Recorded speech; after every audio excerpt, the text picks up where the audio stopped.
Sebanyak 36 elemen masyarakat yang tergabung dalam Aliansi Pembela Konstitusi menggelar aksi kemanusiaan di depan Gedung Gerahadi Surabaya Minggu 17 Mei 2026. Massa mendesak pemerintah Republik Indonesia mengambil sikap tegas terhadap konflik global yang dinilai bertentangan dengan prinsip kemanusiaan dan amanat konstitusi.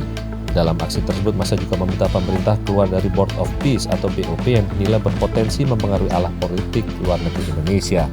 Ketua aksi Saleh Ismail Mukadar menegaskan bahwa Indonesia tidak boleh terseret dalam kepentingan blok kekuatan global tertentu dan pemerintah seharusnya tetap berpegang pada prinsip politik luar negeri bebas aktif dan non-blok sebagaimana amanat konstitusi.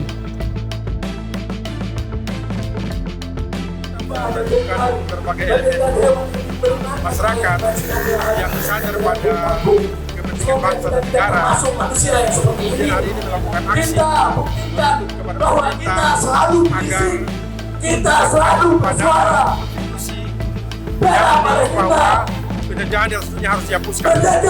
Dan karena itu kemudian Indonesia, luar negeri Indonesia, sejak zaman Soekarno adalah politik luar negeri yang bebas dan aktif, bebas untuk melakukan hal-hal yang perlu bagi kemajuan perdamaian dunia dan aktif mendorong aktivitas-aktivitas yang menjunjung keadilan dan perdamaian dunia. Itu yang harus terjadi.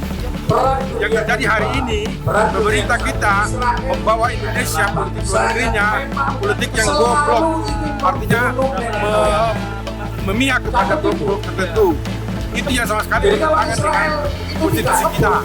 Karena itu kita menuntut agar kemudian pertama Indonesia harus keluar dari BOP. Yang kedua, Indonesia pemerintah harus menyatakan atau mengutuk agresi militer Amerika dan Israel kepada Iran dan menuntut kepada pemerintah Indonesia begitu sadar, jangan kalau kita anti Amerika yang non-blok yang kemudian membuat negara ini dihormati dan dihargai di mata negara-negara lain.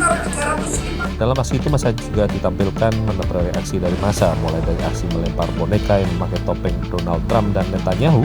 Setelah itu, boneka itu dilempar ke jalan lalu dipecah-injak sebagai bentuk kekesalan aksi massa atas ulah dua orang tersebut.